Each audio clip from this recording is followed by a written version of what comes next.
Natasha here with Big Rock Organics, and we're on week 5 of the CSA. So come join me as we take a look at everything we've got in our box and give you some ideas and suggestions. So we have a big, beautiful bunch of dill. Now, if you'll notice, this is what happens with a lot of heat and a little bit of rain. So the dill has gotten really, really tall this week from last week. And so you will need to pick some of those leaves off of the stems. The stems are not that tasty. So you'll want to pick those little leaves off of there. And this dries as well as freezes beautifully. So if you're not going to use it all, go ahead and dry it in a warm oven, or take and freeze it. Just chop it up and put it in a bag, put it in the freezer. It's so easy to do. Some good ideas for dill. Oh my gosh, I love any dill inspired recipe. So we'll be tucking a couple of good recipes in there. We had one last year that somebody suggested for a dill like turkey meatball, I believe it was. So I'm gonna put that recipe in there for you. But there's just so many good flavors that you can do with dill. So hopefully just get creative, go online, type in dill, see what pops up. There's some great websites where you can type in some of the basic ingredients that you have and it'll generate a recipe for you. So I'll also drop that one in there for some inspiration too. So wonderful dill. It smells so good, especially as you just open your box and start to see everything. So this week we do have several new things that are kind of coming on. We have something very excited about is Napa cabbage, and these are gorgeous and beautiful. Napa cabbage is personally one of my favorite cabbages to eat as coleslaw. So a lot of people wouldn't normally think of this as a coleslaw, cabbage, but I love the fact that it's kind of frilly. It's a little bit lighter. It's got all these little nooks and crannies that make it perfect for coleslaw. And one of my coleslaw hacks is I simply get the Marie's coleslaw dressing that you can find in the like salad section of the produce area of the store. It comes in refrigerated. That is my favorite coleslaw mix, but you can make all kinds of different variances on coleslaw, including we'll put a recipe in for an Asian coleslaw that has like a peanut butter chili based dressing. So that's another fun way to go if you're not exactly keen on like a mayonnaise based salad dressing or coleslaw dressing. That is another fun way to go. So yeah, this guy, what's gonna be easiest is to chop it down the middle so it's flat, and then you can take and chop that out. Now cabbages are gonna last a long time in the fridge. I suggest to just take and put it in a bag with a paper towel to absorb some extra moisture.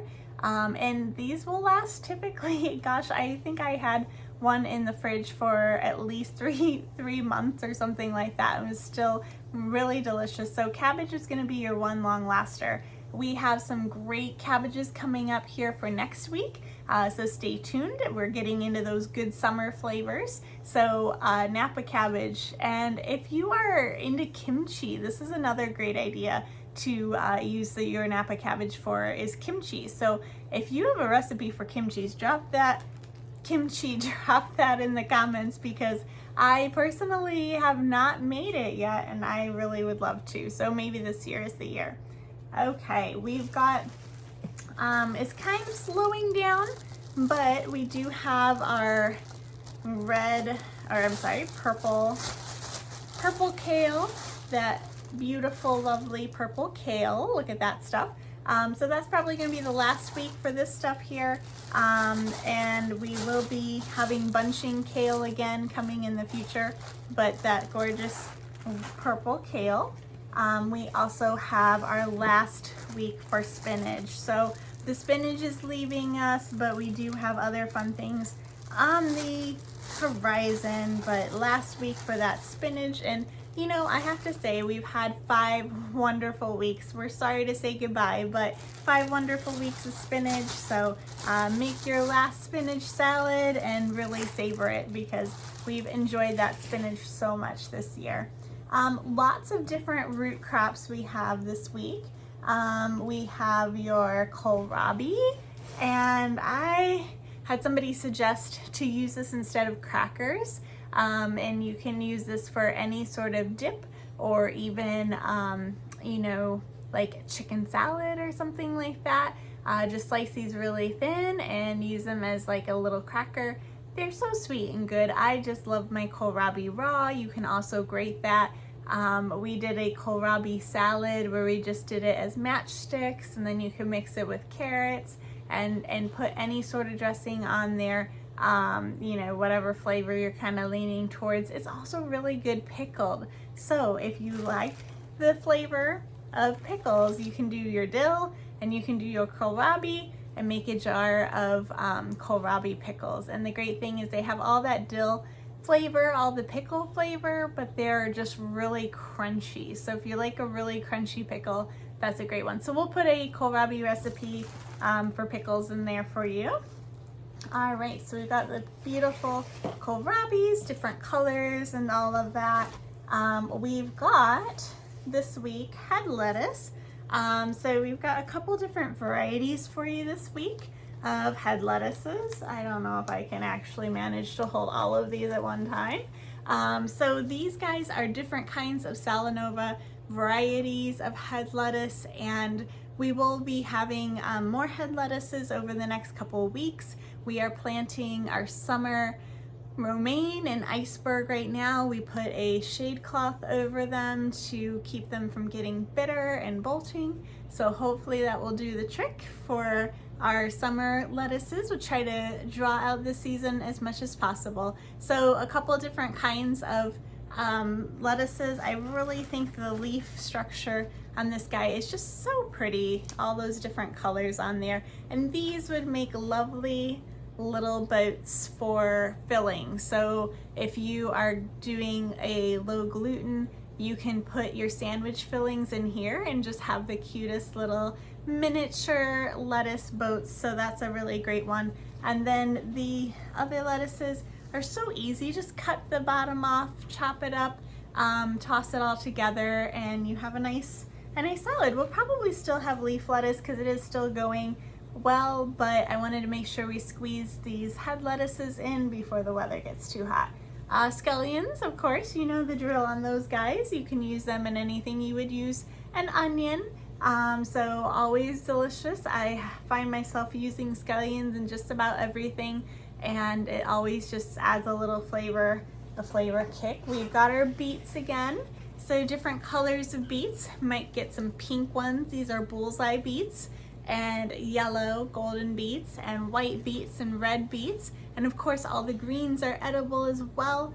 Probably gonna be better to saute or roast those greens, but just one of my favorite summertime flavors is beets. I'm hoping to get some made up into pickles this week. But some other things that you can do with beets, you can take and do like a nice borscht or something like that. And you can do, oh gosh, there's so many fun things to do with beets. So we'll put a link in for some recipes for beets, and these will last a while in the fridge. So if you just cut anything that's a root crop, cut the stem to about 1 inch, and then just take and store those in the fridge in a container. Put a nice, towel in there to absorb some of the moisture, and these guys will last you probably upwards of a good couple of months that way. So if you're feeling like, oh, I don't know what to do with these this week, just stockpile them in the fridge and you'll be good to use them for a while. So all right, delicious, gorgeous beets. And what else do we have in here? We've got radishes. Again, this will probably be the last week for radishes. This is the last of that French breakfast crop that we had planted. We will be planting a summer variety of radish that gives you a large, Asian radish that come in really fun colors. We'll be planting those to be seeing in a little bit here. So enjoy those radishes. And then last but not least, let's see, Swiss chard. We've got Swiss chard as well. This is always great as a saute. We had a recipe for a Swiss chard bread pudding a little earlier. Oh gosh, what are some other things you can do with Swiss chard? It's just, you can use it as a filling with like a lasagna. It's really good with pasta. I feel like I'm always putting it into pasta. So stems and all, And just this week I had somebody tell us that our chard was exceptionally tasty and crunchy and sweet, so I was pretty tickled with that. So apparently we have pretty good chard. And then let's see, what am I forgetting? We have some peas and beans. We are just introducing new beans this week. I'm kind of running low on table space, so I have a feeling that they're piled underneath my big pile here. But we have peas and beans, and you know, things are kind of fluxing, coming and going a little bit in the garden. So if you don't see something one week, you might see it the next week as things go up and down with the weather, the water, the conditions, and things like that. We're gonna start seeing broccoli. I just checked those out, and I've got some nice sized heads of broccoli coming on, and Caraflex cabbage, and a couple other new things here. So the season is progressing. We're also looking at the zucchinis and things starting. So we're very excited, always changing, always something different. And our flowers are starting to kind of mature a little bit more too. We've had some bouquets featuring Rebecca and snapdragons, cosmos, what else is in there? Some status and some different fillers and things like that. So excited to be putting flowers back into the rotation as more starts to mature and everything there. So this week we've had a muggy week with some rain coming in, which is good because we do have a lot of setup with the irrigation, and we always try to run as much as we can, but it's never like a good rain. So thankfully, I think we're gonna be set for a few days here with some of the rains that we've had, and we're just looking forward to keeping weeds under control, bugs under control, and just doing a lot of picking these days. So thanks for joining me. A little tidbit about your box this week and what's going on at the farm as we are in week 5 of the CSA. So enjoy. As always, share your recipes, share your pictures. It makes my day. You can text them to me, you can email them, you can put them at the bottom in the comments here on the video. So thanks for joining me, Natasha Lewis with Big Rock Organics. Happy cooking. Bye.